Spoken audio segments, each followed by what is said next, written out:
Et bonjour à tous, ravi de vous retrouver pour l'émission du vendredi 9 décembre 2022. On clôture la semaine donc avec un BTC en positif, 17 200$ plus 2,26 sur les dernières 24 heures. Ethereum qui repart en direction des 1003 plus 4% à 1282$ ce matin. Le top 10 globalement suit plus 1 à plus 3% pour Polygon. On a également 3% pour Litecoin. Quand on remonte jusqu'au top 25, pas de grosses performances ou contre-performances jusqu'en bas donc du top 25 qui est toujours clôturé par le CRO de Crypto.com. Du côté du 4 heures, donc on remonte à la barrière des 17 000 et plus. Il faudrait mettre au cours du week-end, maximum début de semaine prochaine, le petit coup de rein pour aller chercher les 18 000. Ça n'est toujours pas gagné puisque toute cette zone est une zone de résistance, de barrage. Donc on va voir là aussi comment va se passer ce pivot vers la dernière quinzaine annuelle puisque derrière le mois de décembre viendra clôturer l'année. Crypto Fear and Greed 26 toujours dans l'extrême peur quasi puisqu'on est à un point de l'extrême peur, entre peur et extrême peur, et là aussi au plus longtemps on reste sur ces zones basses, au mieux c'est pour réaccumuler. Les ordres de marché ce matin 9h que j'enregistre l'émission plutôt en recherche de vente. La map de Descent Trader qui n'a toujours pas bougé. Donc nous sommes au tout début de, on va dire, les premiers pics qui attendent entre 17 500, 800 à 18 300. Si jamais on avait un quelconque short squeeze, on voit qu'on pourrait monter sans trop de difficultés jusqu'à 20 000$. Au sud, comme vous le savez, ça commence autour de 15 600, 15 500 et ça s'étale jusqu'à 13 800. Et la zone suivante d'intérêt se trouverait plutôt autour de 12 500$. Le staking de Chainlink, donc qui s'est rempli en 24 heures, 22 500 000 Chainlink qui ont été bloqués ici. Alors hier, on était à peine à la moitié le soir, je me suis dit tu le feras tranquille demain matin. Et bien voilà, une fois de plus, remettre au lendemain dans la crypto, c'est souvent être passé à côté potentiellement d'une opportunité. Alors là, il y aura probablement d'autres opportunités, bien évidemment, de stake on-chain du Chainlink à 4,75% annualisé, d'autant plus qu'il y avait des petites clauses où on ne savait pas trop pour combien de temps on devait bloquer les Chainlink. C'était limité à 7000 links par adresse, ce qui fait déjà une somme ultra conséquente et donc on continuera de suivre tout ça avec grand intérêt. Benjamin qui mettait en avant donc le IGLD qui s'appelle désormais Multiverse X est à présent listé du côté de Coinbase, une très bonne nouvelle qui aurait très largement fait pump probablement le token si on n'était pas en bear market. Donc c'est une bonne nouvelle pour eux tant en termes on va dire de visibilité que de crédibilité mais aussi de liquidité.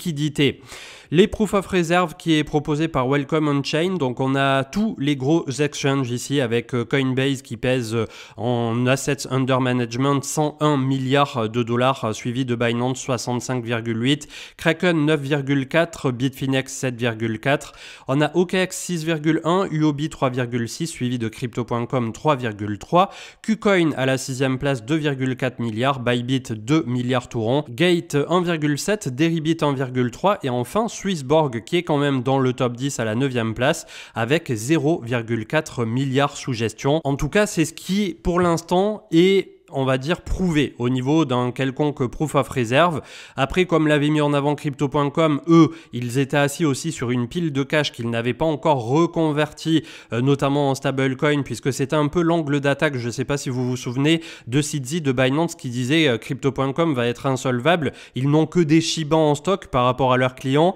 Et quelques jours après, 15 jours plus tard maximum, on a eu 32% de stablecoins qui sont apparus. Et le CEO de Crypto.com avait déclaré sur Twitter que c'est leur propre réserve de cash sur laquelle ils sont venus tout simplement aussi taper pour pouvoir là aussi créer peut-être un peu artificiellement, je ne sais pas, une réserve de stablecoin pour tranquilliser tout le monde. Donc je ne sais pas si ça peut représenter que finalement ce qu'on a là sous les yeux, les dépôts des clients, mais en tout cas c'est ce qu'on peut observer sur les adresses publiques des dits exchanges. Donc on voit aussi que Coinbase, malgré le fait que tout le monde considère à ce jour que Binance est le leader incontesté et incontestable, on peut voir à cette occasion que quand même c'est les vieux de la vieille qui ont souvent aussi les reins les plus solides. Kraken, j'aurais pensé un petit peu plus, mais c'est vrai que le grand public à ce jour, on ne va pas se le cacher, ne choisira jamais, quasiment jamais Kraken en porte d'entrée, voire même pour la suite. C'est un peu un truc de OGs presque désormais Kraken. Le top 10 des cryptos qui ont été les plus discutés sur les réseaux sociaux, donc c'était Bitcoin qui caracolait en tête avec le BNB juste derrière, ça n'est pas Ethereum. Ethereum, vous voyez. Ethereum qui est juste à la 3e place, quasi ex aequo avec BNB, le Pancake, Dogecoin, Uniswap, Solana, Aptos, Cardano et enfin Polygon, Matic, donc au niveau de ce top 10 social trending. Les core devs de Ethereum visent désormais mars 2023 pour permettre aux stakers de ETH de release petit à petit leur précieux butin. Et comme on l'avait évoqué un bon nombre de fois sur les live Twitch, sur les émissions YouTube et notamment avec Marc, il y aura une file d'attente, une queue qui pourra permettre sur, on va dire, une échelle de temps mensuelle de libérer à chaque fois un certain nombre de TH pour les personnes qui en feront la demande. Là, vu qu'on est sur un point bas de marché, je ne pense pas que les gens soient ultra pressés de vite retrouver et vendre leurs Ethers à 1200 $, d'autant plus que là aussi on est plutôt autour de 5% annualisé. Après peut-être qu'on se trompe, mais on est clairement partisan de dire que globalement les gens vont conserver leurs Ethers au moins jusqu'au prochain cycle. Ethereum avec sa salle 0x qui toujours autour de la transition Proof of Work vers le Proof of Stake, s'il n'y avait pas eu le merge, on aurait 1 million d'Ethers en plus au niveau de son supply, c'est-à-dire des Ethers en circulation.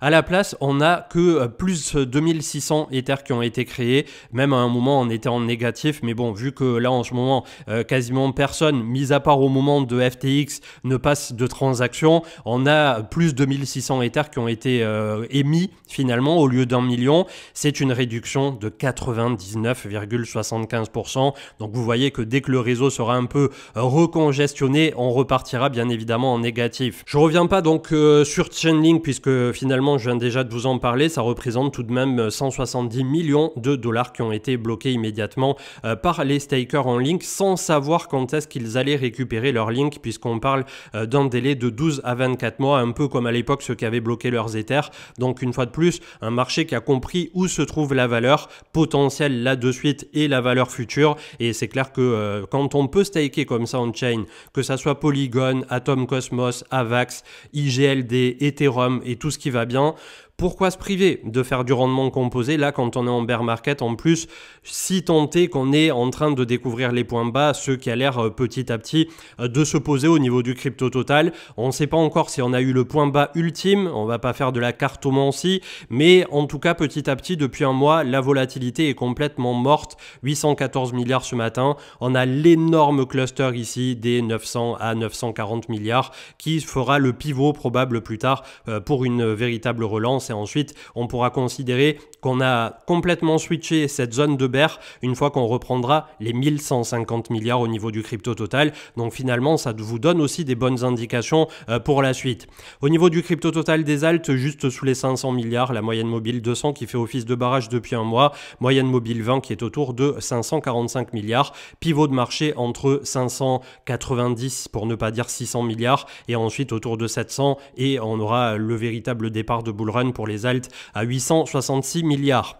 17 200, le Bitcoin qui est toujours sous zone de résistance, sous la moyenne mobile 20 très largement, qui se trouve au point de contact du volume profile à 19 650, moyenne mobile 200 à 24 000 quasi 200, point de pivot 25 000 et plus, et ensuite le point de rupture pour un quelconque bull run plus tard se trouverait plutôt autour de 30 000 pour Bitcoin.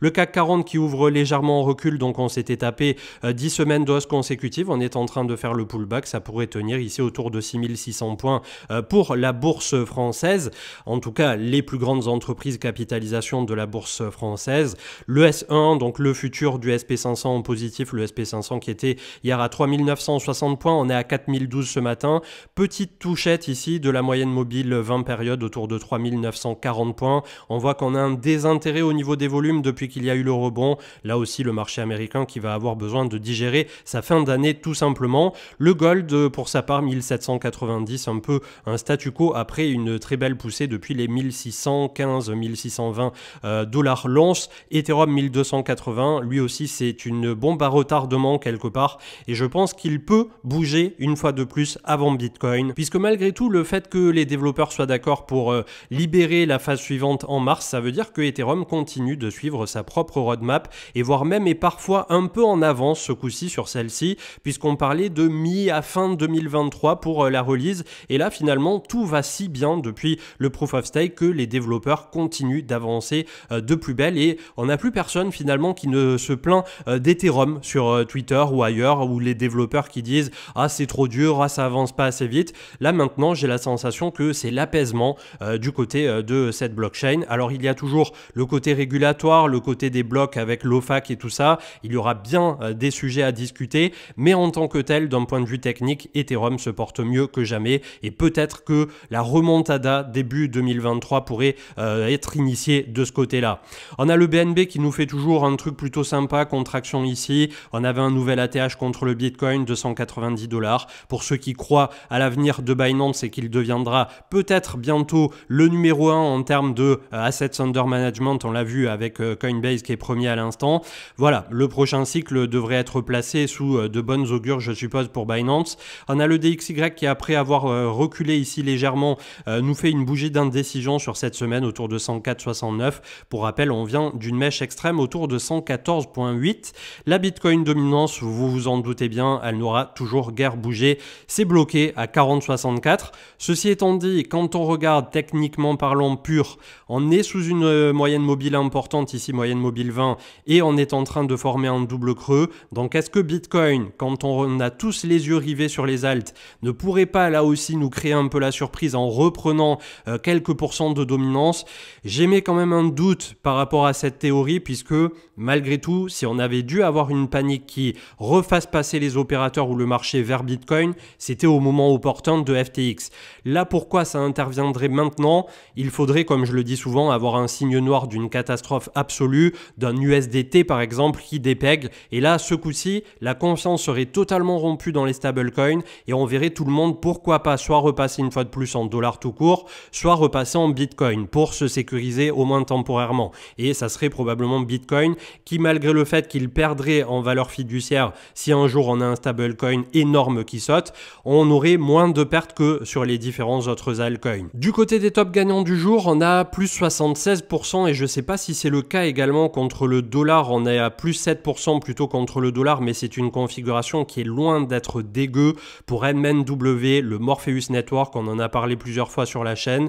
C'était des mentions qui sont sponsorisées, mais pour le coup, c'est un domaine qui est véritablement porteur au niveau de la supply chain et c'est un des domaines, je pense, sur lequel véritablement la blockchain peut apporter quelque chose de très positif, qui fasse gagner de l'argent, qui fasse gagner du temps et de la transparence. Donc ici, contre Ether, on est à plus 76%. Je ne sais pas si c'est un bug pour le coup, puisque on ne serait pas très loin de faire un nouvel ATH du côté de Bitrex. En tout cas, contre le dollar, à 1,35 $, on vient de deux mèches précédemment à 0,25. Donc vous voyez, c'est en juillet 2022 que même en bear market, 0,25 a ici le point haut, quasiment 2,50. On n'est pas loin d'avoir fait un x10 sur Morpheus Network pour ceux qui l'ont pris petit à petit en cours de route.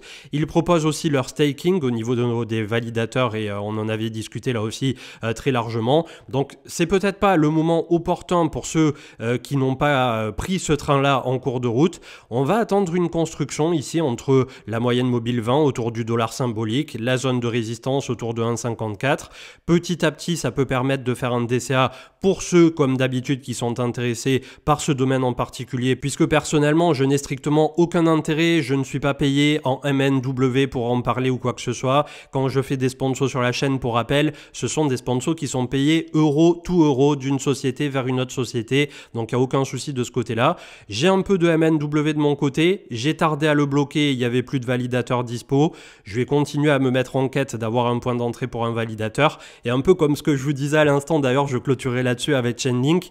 J'ai remis juste au lendemain, c'est-à-dire de hier soir à ce matin, 12 heures de temps. Et vous voyez que j'ai loupé le staking primaire pour Chainlink directement sur leur site. Donc parfois, il faut savoir aussi passer à l'action et on va dire valoriser les domaines qu'on pense porteurs pour les prochaines années.